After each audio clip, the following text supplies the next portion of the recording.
How many are not from the sciences? Just a small number. Okay, you're outnumbered. Okay, but then don't worry too much. This lecture, and maybe the whole series really, is rather a serious one. The first one is much more widespread, but it's my favorite quotation for this series, and this: if you make people think they're thinking, they love you. But if you really make them think, they hate you. So if by the end of the lecture you've all walked out, at least I know I've made you think. Okay, that would be something. The other thing is, I'm not here really to make you feel comfortable. I'm here to make you think. And that's the main topic of the whole series. The first one is about creativity across all boundaries. I don't have any answers for this, but I want you to think about your own area, how you can be creative in your own area, and how people can cross those boundaries. Now, it's going to be in science, music, writing, and also in sport, okay? All right.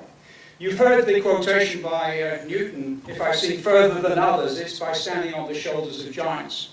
In fact, it's actually a rather nasty comment because it was written in a letter to Robert Hooke, who was a rather small guy who would accuse Newton of plagiarism. So it's actually not as altruistic as you might think. However, it is an important statement. And in fact, there was a portrait of Hooke at the Royal Society. And when Hooke died and Newton took over, it disappeared. So we have no image at all of Robert Hooke, who was a really great scientist. The great artist Picasso said, "Bad artists imitate, the great artists steal." Okay? And I want you to think about it. It's not totally facetious. Now, what I would call this lecture is about synergetic synthesis, to add things together to have something greater than the separate parts. Okay? It's a really chemical term. And if we think about Pasteur, who was a great scientist, he had, again, some good quotation. The fields of observation, chance favours only the prepared mind. The second thing I want to stress also, let me tell you the secret that has led me to my goal. My strength lies solely in my tenacity. My view is, as far as I'm concerned, that what I have, that not everyone has, is a determination to finish a job, okay?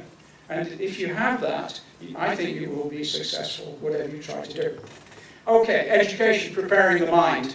Well, I was once, believe it or not, as young as some of you guys. And at school, there's a letter which was sent to my mother, Mrs. Kroto Lecture, because my name was longer. And it said, "Miss Barker thinks I'd better write and tell you that we are not at all pleased with the way Harold," that's me, "has been working during the recent few weeks. He's very fond of play," all right, and does not give attention to everything, okay? And I want you to look at my class list. I'm the only non-Anglo-Saxon name. There's Chatterton, Entwistle, Hargraves, Mottershed, Thistlethwaite, and all these things. And I stood out like a sore thumb amongst these people. So that was my youth. Now, I didn't always want to be a scientist. What I really wanted to be was Superman. And as I'm a scientist, I want to give you some evidence. This. So I had to do something else. I played tennis and I did gymnastics. And I also acted in a play, Henry V, okay? And I thought I'd show you a picture from that play. And I always tell young people, you must not become an actor because, by the way, I'm the handsome guy on the right, if you didn't recognize me. And the guy in front became an actor, and he now is 5,000 years old. I'm a lot younger than he is, right? Ian and I were at the same year of school, a fantastic actor at school. And in fact, he came to Tallahassee a couple of years ago, stayed with us, and did a fantastic one-man show. And I don't know, was anybody in that audience? Anybody here? Unfortunately, oh yes, Margaret was here. It was a wonderful day, and he went down with the drama school and did workshops all day. We saw him last Monday, I think. He's just back from New Zealand, having filmed The Hobbit, and he's totally exhausted. Go and see it, just to see what this guy has done, just because it's an incredibly difficult thing to act in these 3D systems, and hobbits who are actually real size. It was extremely difficult. It doesn't look particularly well here. So anyway, go and see that. Okay, what else at school? Well, my main interest in many ways was actually drawing and graphics, and I did all these things at school, and in fact, I only got good for my frog. I was really pissed off about that. I thought I should be very, very good. But I did draw this, and this is where the Nobel Prize was awarded. And I was interested also in architecture. And this is a beautiful brick building in Stockholm. I didn't know anything about the Nobel Prize, but anyway, that's where it was. The other thing, I started to collect images and graphics, free travel brochures. There's beautiful works of art for nothing. I used to go down to a travel agent and go rifle the stacks. I mean, just look at the drawings, and it's a masterpiece, really. All these things were free, and I used to start buying things. And some of you, somebody may even know who Frank Tarkenton. I believe. Anybody here? Yes, he was good, very good. Okay, and then swinging London. That occurred whilst we were living in the States, so we had to go back. Okay.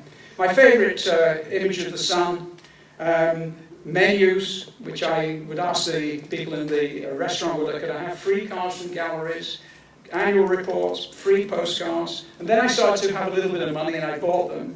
I would cut things out of just because I love these drawings, and in fact I collected cartoons. Then we'll win the Nobel Prize and get rich and go on talk shows. And then, of course, what about the babes? Where do we get those? I mean, there's beautiful humour there.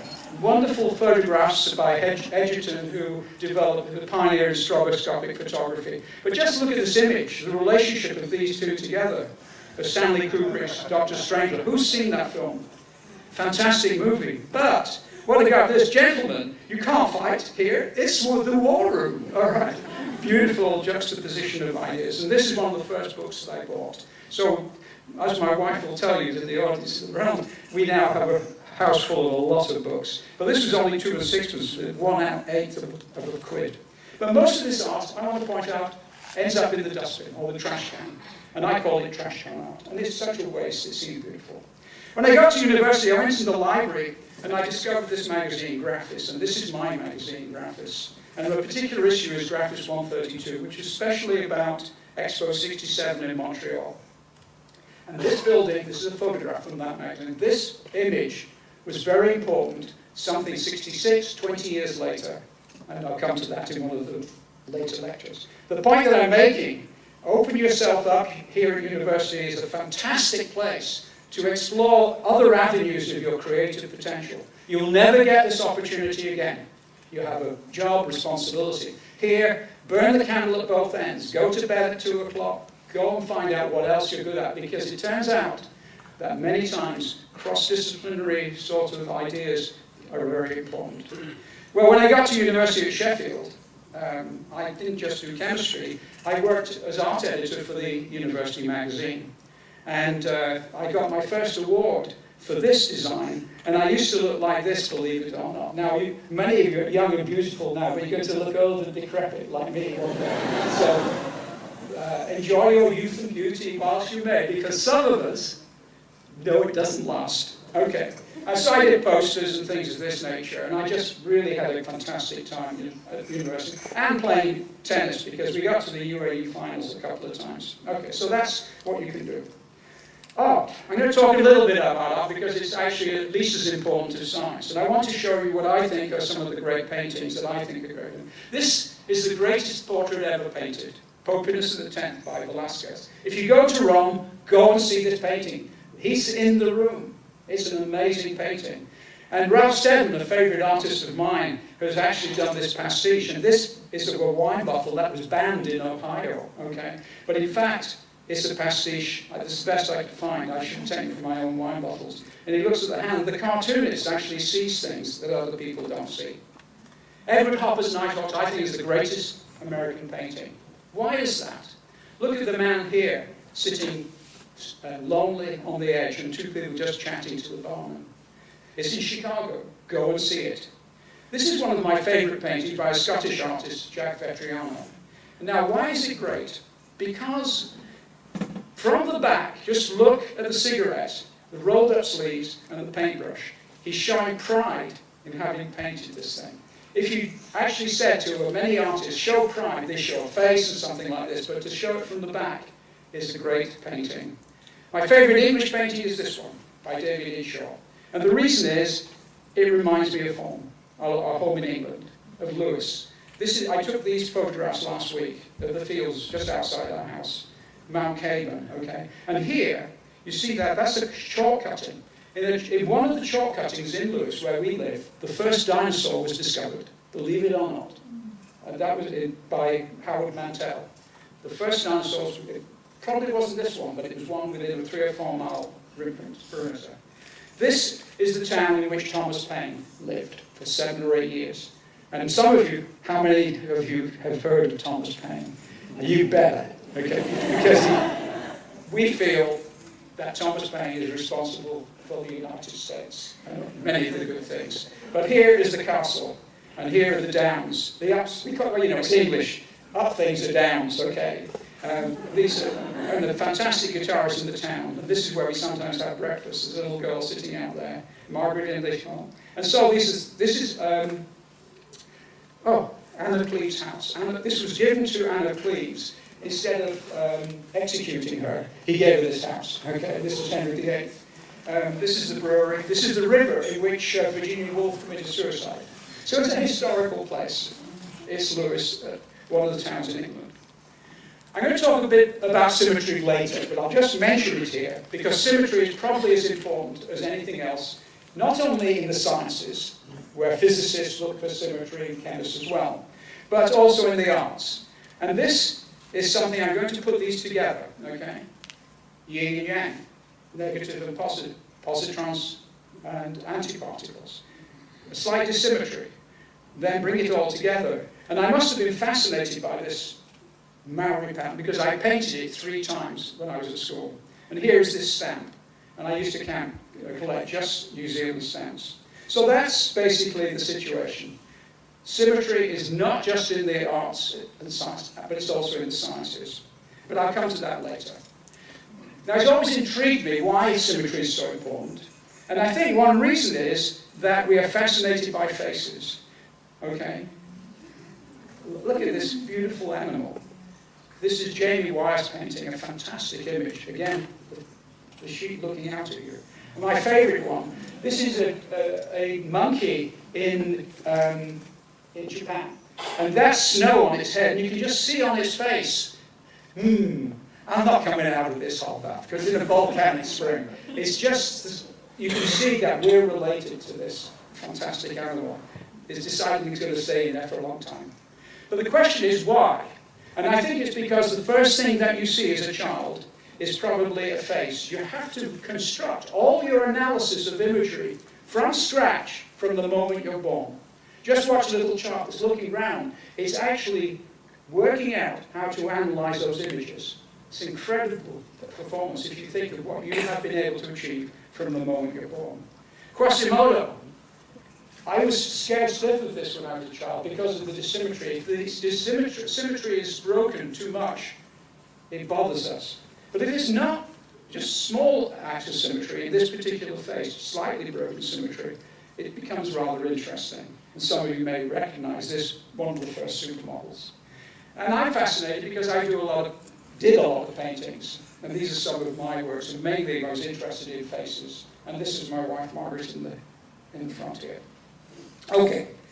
So, but it's all in the mind, okay? And some of you should think about some other painters. This is the Rothko Museum in Houston. And here is a real painting. It's a triptych. And if you go up to it, it's all basically black. But people go in here because it's a sort of place for meditation. And here one needs to think about Rothko because I think what he was doing, as far as I'm concerned, was to get pure emotion and sensation, okay, without any sort of imagery, out of colour. They're beautiful paintings, and it's part of modern art. The spiritual dimension of art. My view is, for a really great painting, there has to be a spiritual dimension. I don't mean a mystical spiritual dimension. I don't mean a religious spiritual dimension. I mean one which relates to the human spirit, to humanity. And I think there's no better painting than this one, which I think, I'm sure that some of you recognize. Guernica was the holy city of the Basque peoples. In 1936, it was bombed by the fascists, Hitler's aeroplanes helping Franco to destroy it. The Lessons of Guernica on the second floor of the United Nations building in Manhattan, just outside the Security Council entrance, hangs a seminal piece of 20th century artwork that offers a graphic and chilling reminder of the horrors of war. I think we need to look at this now. As you know, every day we hear bad news on the radio. This is the painting of the 20th century. I'm not Picasso's greatest fan, but this is the painting. He was born to paint this painting. There can be no image that exemplifies a mother's sorrow at the dead child. More than a photograph. It's screaming out here. A dying soldier, a dead soldier, a horse with a lance dying in it, and the whole painting. This is the painting of the 20th century. And unfortunately, it may well be the painting of the 21st century. I hope not. I hope things will be better than they look at the present time. But as US Secretary of State Colin Powell sat down last week to deliver an historic speech about why America should go to war with Iraq, Pablo Picasso's Guernica was concealed by a large blue drape. Very odd. To twist an old axiom, those who ignore the horrors of history or cover them up are doomed to repeat them. Okay, let's go on. Artists we know. We've actually met a few great artists. One of them was Kitai, who lived in LA, and here are some of his drawings. Okay, my favorite painting. But look, she's actually smoking. Look at it very carefully. There's always something in those paintings that are interesting. We're good friends with Paul Wunderlich and Karen Sikessi, and we stayed with them, and I helped him do some of his work here. And he did this especially for me. Here in our house, we have one of his works on the wall. And this is Karen, who takes the photographs. And she took a photograph related to this wonderful painting by David of Madame Recamier. So she took this photograph and this one, and Paul then used that for what is my favorite painting of all time. I think this is the painting I covered. Unfortunately, it's in a museum, and I certainly can't. It's millions of dollars. But look, Streichholz, there's a match there across the eye. What an imagination to use the light of the matchstick for the eye. Roger Dean lives in Lewis, and some of you may recognize these images. Anybody know Osibisa? Wow, not many. The Flying Elephants, one of the great record covers. I used to buy the record and throw the record away when I heard it was lousy, but just buy the covers. These are some amazing paintings. And this one is really quite interesting, because I really did like the SR-71 Blackbird. But look at this photograph of the diving pelican, and look at how similar they are. Somehow they come together. I'm trying to bring these relationships together. Another artist we met was Paulon, who died. This is one of my favorite posters by him. And here's a beautiful painting, basically about peace. And here he is. Beautiful guy, and I put my hat on. We went to one of this, and here I am reading the book, and here's a photograph taken by Margaret at the back. It's wonderful to have other strings to your bow. Okay. Our artwork, well, we do have some. Okay, not very expensive, but this is our home in England, by Bruni, Leonor Feeney, again by Leonor Feeney, by Howard Hodgkin, Patrick Caulfield, Jeff Jones, Leonard Baskin. Now the first time I saw this, I had never seen anything like it. This is really hard wood. You hold it in your hands, it's very small, and you now see it very many places. But have you ever seen anything that can epitomize human sorrow? That's what I'm talking about. That great art is something about the human spirit. It can be of happiness, but also of sorrow. One by Ralph Brown. This is a fantastic photograph by Henry Gilpin of Highway 1. How many have been along Highway 1? On one of the great rides. This is a black and white picture with the mist rising. It epitomizes that particular road as you drive along it early in the morning. Favorite town, San Francisco. Fantastic image of the Golden Gate Bridge. Reverse to Antioch, a screen print by Andrew Holmes. And this is our home, as you see here in Florida, and one of the paintings, Patrick O'Donnell, who actually seems to work in a garret, believe it or not, and Mr. San Francisco, Michael Schwab.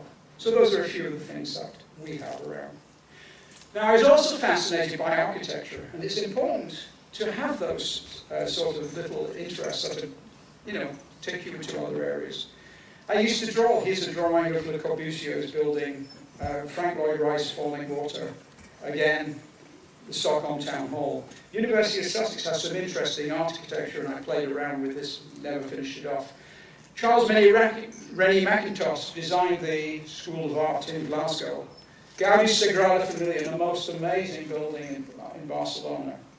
And another favorite building, the Hong Kong Shanghai Bank by Norman Foster. But this again, it'll come back in another lecture. This building was incredibly important in my science. I think my all-time favorite building is this one, Marin County Civic Center, just north of San Francisco. And it features in the film Gattaca. Who's seen the film Gattaca? Okay, rather important film, even today. But in fact, it's actually in this one. If you're ever in San Francisco, just drive about 30 minutes north of San Francisco, and you can go into the Civic Center. It's an open, it's a working place, and you can see where Gattaca was filmed. And Frank Lloyd Wright, where did he get the idea? He got it from the Roman aqueducts, okay? The great artists steal, okay? But do it in their own way. All right, so music. Well, there's a 60s girl in the middle. She's over here. You know, if you were in the 60s, you wouldn't get to a party or meet any girls or whatever unless you could play a musical instrument. You would not get that. So I had to learn to play. I didn't do it very well, but I did learn a bit.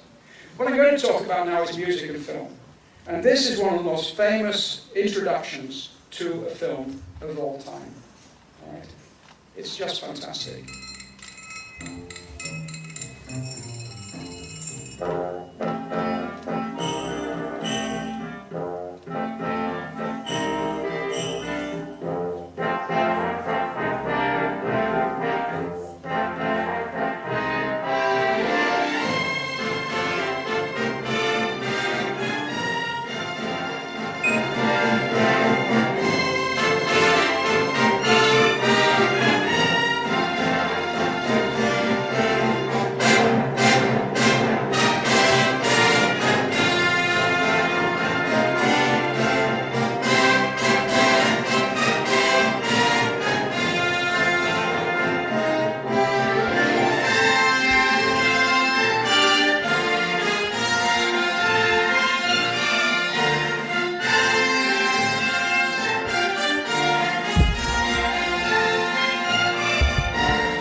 Stop it there. You can see the rest on YouTube. Go to the whole one because it's a wonderful sort of bit of a movie. And it's a movie at the beginning of this movie, and it changed the whole way in which movies were introduced. Saul Bass was a genius, and it's some belief, and he says that he scripted the shower scene in Psycho. But not everybody thinks that's the correct, but he may well have done it. Now, what has happened here is that you've got film together with music. And that's a very powerful combination. And I want to now take this down and go to one of the most unbelievable pieces that I've ever seen.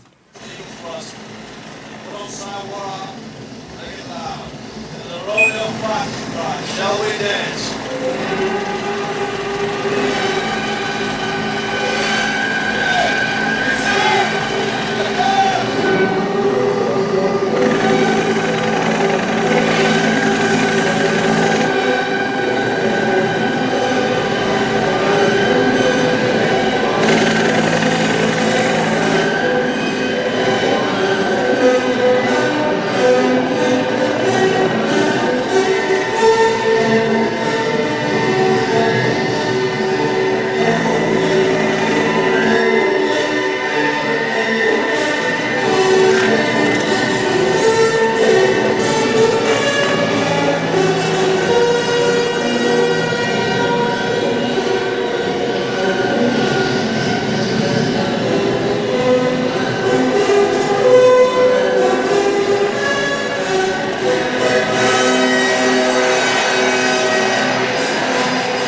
poignant because, first of all, Wagner's music is just unbelievable.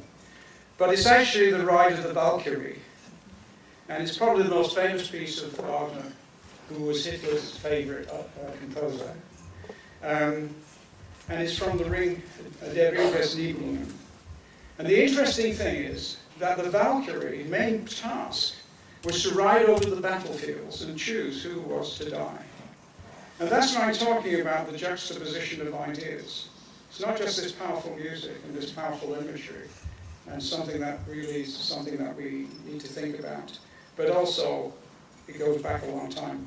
And the interesting thing about the Norse is that, and something that bothers me to this day, is that the Vikings, they could only go to Valhalla if they died in battle. Imagine what sort of enemy that is.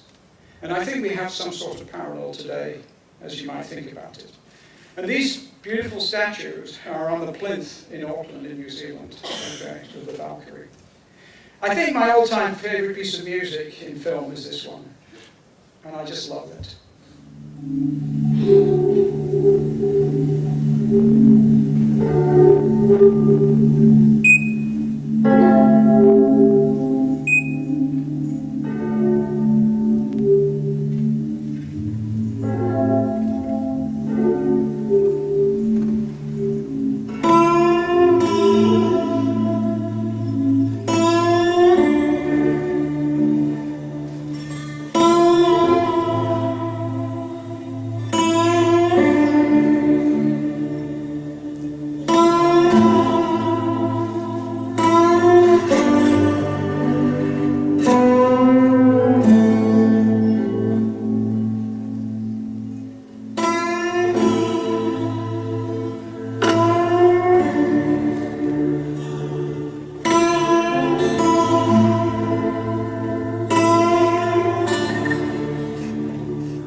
Started there.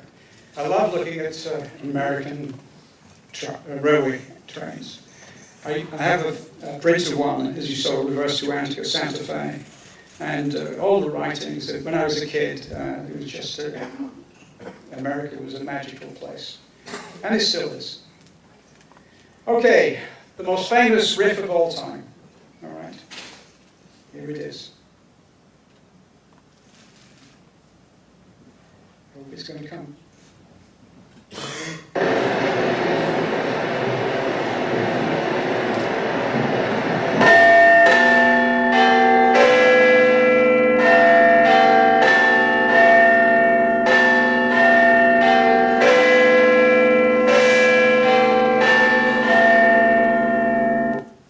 You can hear that at 12 o'clock on this campus, right?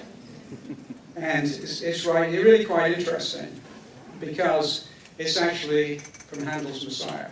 I didn't realize that until I started to look into it. So, some good guys wrote it. Okay. A little bit about songs.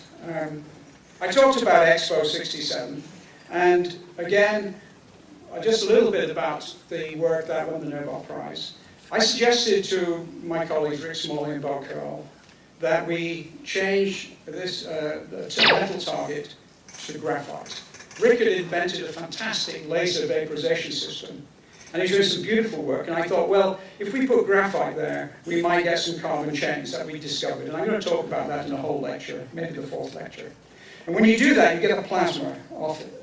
And we simulated the conditions in this star. It's a beautiful image of a star which is blown off the outer shell.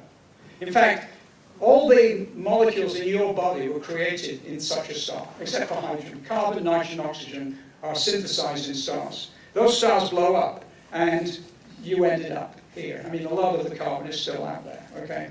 What we got was something that really surprised us. We got a signal for something with 60 atoms. It was so strong, it was telling us it must be important. And the clue for me was the Graphis edition devoted to Expo, this one that I'd shown you earlier. In there was an image of this particular dome.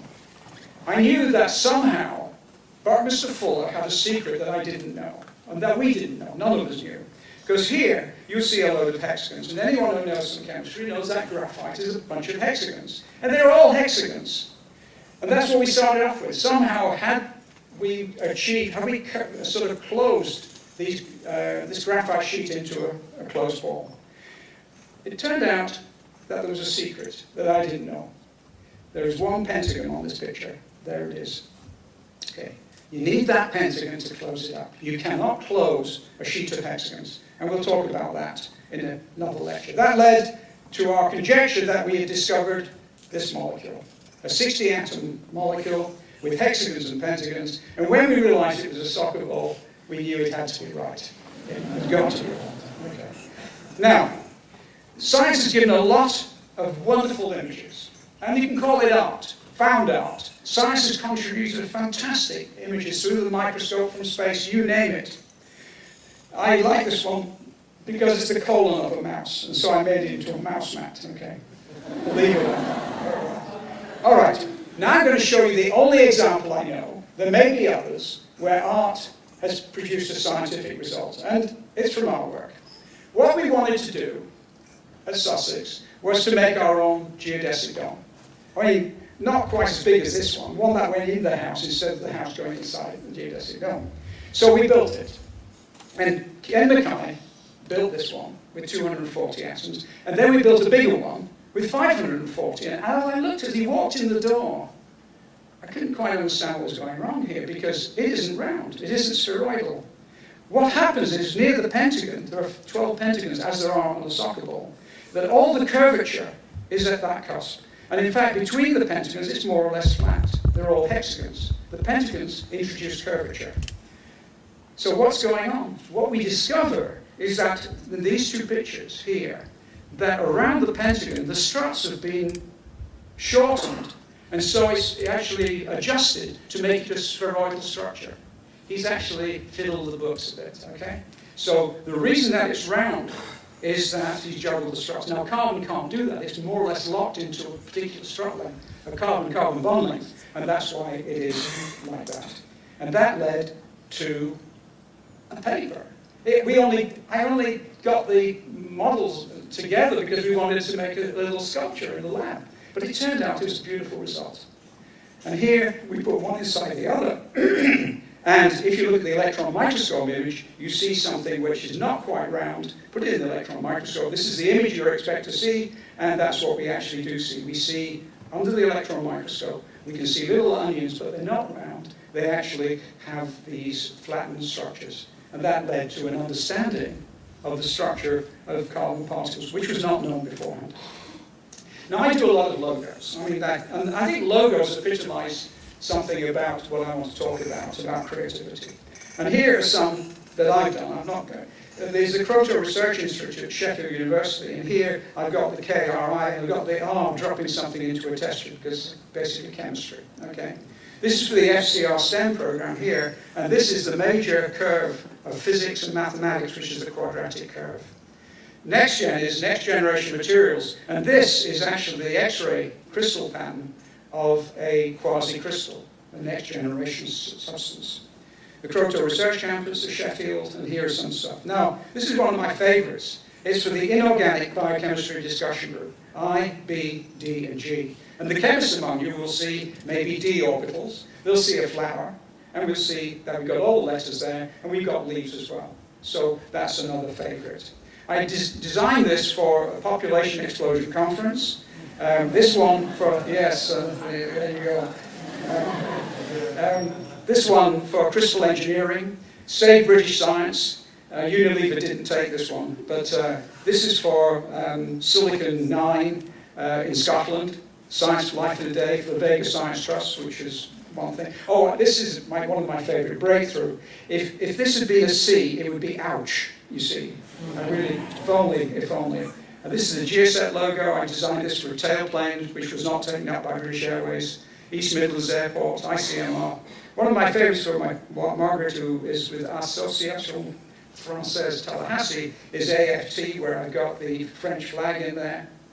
I designed this stamp for the UK. This is the British Association. I took this logo, BA, and metamorphosed it into various things like Pac-Man and trees and cardiac arrest, a heart and a balloon because there was a balloon launch, and then environmental disasters. Oh, I redesigned the Japanese flag, which is shown here. And this is one of my all-time favorites. This is a buckyball workshop for children's workshop down under. So those are the sort of things, but they all have ideas. And if you ever design a logo, try to think of an idea. And here's how a logo develops for this buckyball workshop. I was in a restaurant and doodling, ended up, then thought, can I put this on the buckyball, on the soccer ball, and managed to do it. I actually had another one as well, which some of you will recognize. I didn't think this would have gone down very well in Australia. But our son has a little company. He's just, on Monday there was a premiere of this film with Ian McKellen in the A-Trick. It's a very short movie. And we wanted a logo. Now this is how they come together. I'm on a train looking at many of the logo books, and there's K, and I know I'm familiar with this one, and there's a pencil, and then I thought, well, if I can put a pencil like that, I've got the K, and then put these serrations in for the film, okay, then put that as the pencil lead, and then do that, and we got a little logo for Kroto Film and Design with the K there, and this little new now letterhead. So those are the way that some of these develop. Okay, the written word. How can we leave that out, especially with our good friend Ian? I've got another good friend, fantastic guy, one of the only 2 or 3 geniuses I've ever met, John Cornforth. He's now 96. This was a picture of him taken when he was about 18 or 19, when he realized he was going to be deaf for the rest of his life. Yet he overcame that to win the Nobel Prize. I used to think you have to be as smart as this guy to win the Nobel Prize. It's not necessary, I guarantee you. You have to have tenacity, that's all. What he said is very interesting. And talking to him, he said, well, poetry is my music. He can't hear. He has tinnitus, so he has been, just think, for 70 years, he's had nothing but ringing in his ear. He's a fantastic guy. I can remember some 20,000 lines of poetry, he says, and when I remember them, I often find I improve them. That's what we're talking about. My favorite line is from Othello. What dost thou mean? Good name in man and woman, dear my lord, is the immediate jewel of their souls. Who steals my purse, steals trash. 'Tis something, nothing. 'Twas mine, 'tis his, and has been slave to thousands. But he that filters from me my good name, robs me of that which not enriches him, and makes me poor indeed. You don't even have to be a great writer, because Sacco and Vanzetti, how many of you know Sacco and Vanzetti? A very tragic time. If it had not been for these things, I might have lived out my life talking at street corners to scorning men. I might have died, unmarked, unknown, a failure. Now we are not a failure. This is our career, our triumph. Never in our full life could we hope to do such work for tolerance, for injustice, for man's understanding of man, as now we do by accident. Our words, our lives, our pain, nothing. The taking of our lives of a good shoemaker and a poor fish peddler, all that last moment belongs to us. That agony is our triumph. This is a verbatim transcript, and this is a poster by Ben Shahn, one of the great artists, American artists, and just how eloquent this is of one of the tragic moments in American history. Okay, sport. We've got to have sport. It's all in the feet. Okay, there you go. All right, so let's have a look at this. I want you to watch Roger Federer's feet. I don't want you to watch anything else, because this is important if you're a sportsman.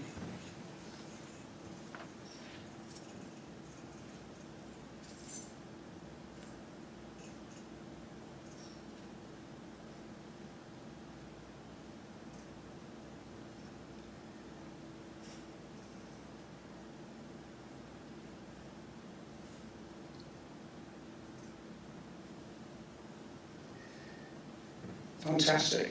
Now you know why he's good. Anybody know whose feet these are? No? Huh? Yes, very good. Okay, that's who they are. I was in the 60s, and I was just magic. Greatness is...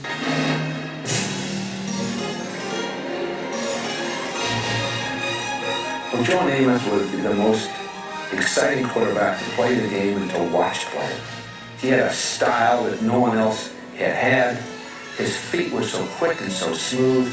It was almost like a ballet in motion. To watch him play to this day at the old tapes, it's just beautiful. I've never seen a quarterback that had a head that went like so. No, no, no, no, yes, boom. To be able to pick out the open receiver, he was just phenomenal.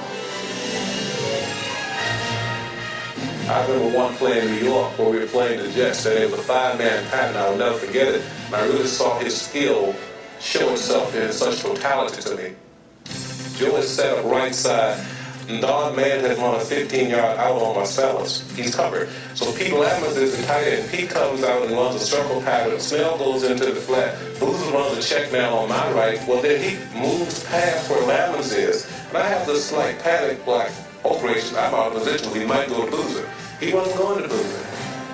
He was coming back to the other side of the field where Sauer was running it out and up. Every Thomas had Sauer covered, and the ball comes over the outside shoulder, Sauer makes the catch. And it was one of those kinds of joys, even though they scored against us, of seeing the skill that Joe Namath happened to have. He was the first to throw for 4,000 yards in a season, and he once threw for 496 on a mere 15 completions. When he had a choice between going short or long, Joe Willie always took it deep. What I liked about that was Lanier saying that he really enjoyed watching something by the opposition, because that's what sport's about. What bothers me about sport, and I played tennis for Sheffield, and we got to the finals the year a couple of times, is that it's become competition, winning at all costs, and not sport. What I loved about sport at Sussex, actually, was that sport was for everybody. We didn't care at Sussex whether we got to the finals. The sport was actually developed on the campus so that as many students as possible could do this. Of course, I missed some of this too, but I think now it's become money and entertainment, and I want you young people to think about the sport and watch the beauty of it, and even if you lose. And the last game we went to, it was Wake Forest, and they lost 28-0. There we go. But I think it's important to recognise that sport is about playing and about skill. And so we'll come to this last part. And Mark, wherever you are, Here I am. this is for you. Thank you, Harry. Yeah, you know who this Okay. is. The magician. This is the magician. Pele was the greatest footballer, great footballer, but best was the magician.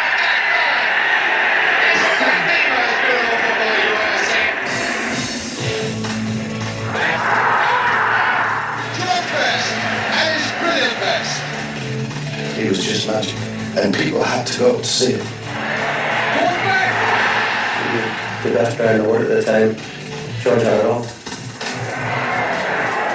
Watch this. He was a magician, a wizard.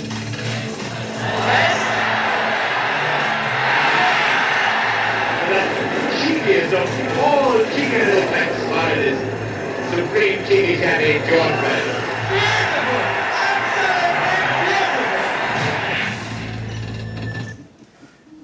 He took his shoe off and still played the game. It's all in the feet.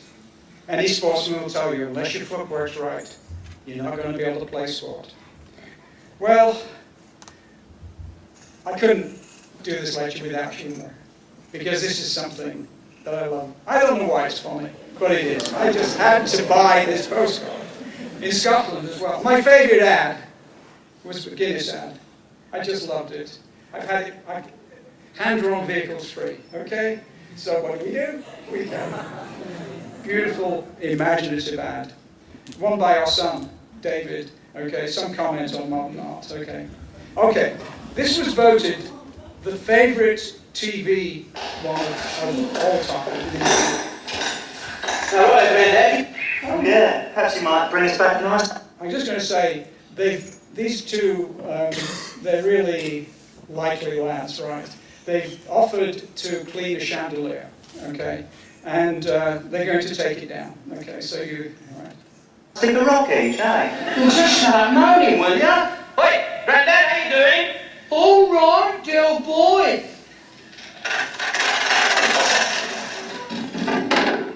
Oh, found it, Bill. Yeah, I see you found a nut. I told you we could trust him. Right, come on, get this I'm up. starting to undo it. Yeah. No! Go on, Benny, don't you got the letters yet? Granddad, don't you touch nothing till we tell you. Come on, you better get up. Right, on these, anything you want? Yeah, I want to go home. That is all right. Look, this is the chance I've been waiting for. Now don't let me down, Rodney. Now don't let me down. Right? All right, Granddad, we're ready. You can start undoing it now. He's coming, dear boy.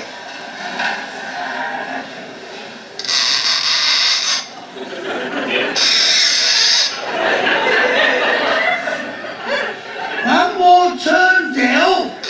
Right? Now brace yourself, Rodney. Brace yourself.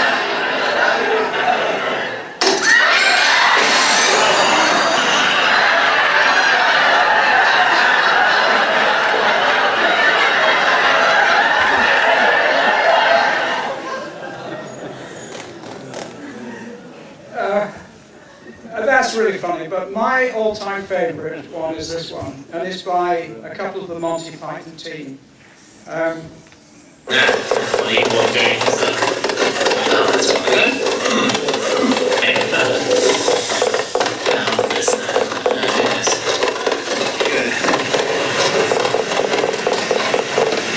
is that, Tomkinson? It's a model icebreaker, sir. It's a bit big for a model, isn't it? It's a full-scale model, sir. It's not a model if it's full scale, Tomkinson. It's an icebreaker. Yes, sir. It's got, isn't it, sir? It's got 3 engines and an enormous... No, that's not the point. That is not a model. The hell does think if this comes out of the speech day exhibition? You're a very stupid boy building icebreakers like this, Tomkinson. Yes, sir. Now, I won't say anything to the headmaster if you can get it down to a minimum of 4 foot. Sir, there's 1,500 tons of steel in this, sir. Do you want to go and see the headmaster with me? No, sir. Well, melt it down at once. Yes, sir. Sorry, sir.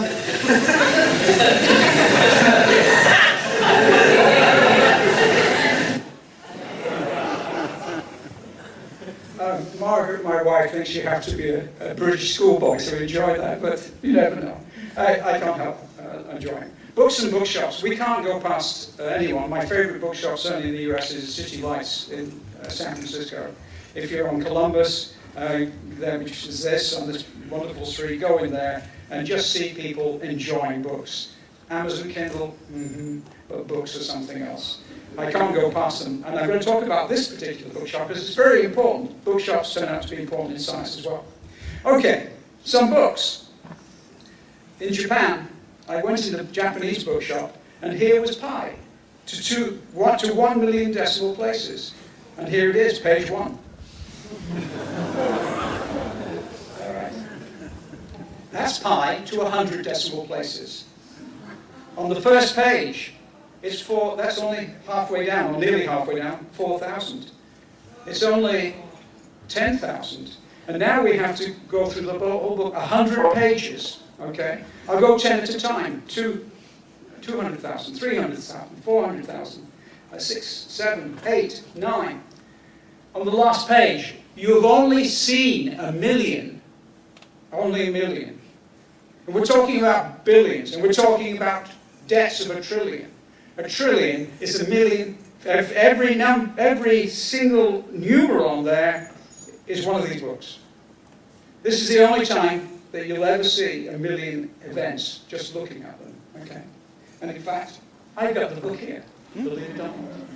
If you want to look at a million things for the first time in your life, it's there to have a look. All right. Beautiful book. You don't have to read it, you just have to look at it. And here's Japanese humor. It's 314 yen. Okay. My favorite book at the moment is actually All Over Coffee. If you love San Francisco like we do, as many people do, it's wonderful drawings and really rather unusual commentary. I walked a few blocks, then realizing I'd forgotten something, turned around and ran into you. It had been a while, but definitely not long enough.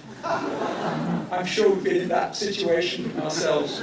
Another one, set your ideals to those of the image of your idol, pull your collar tight and walk into the storm.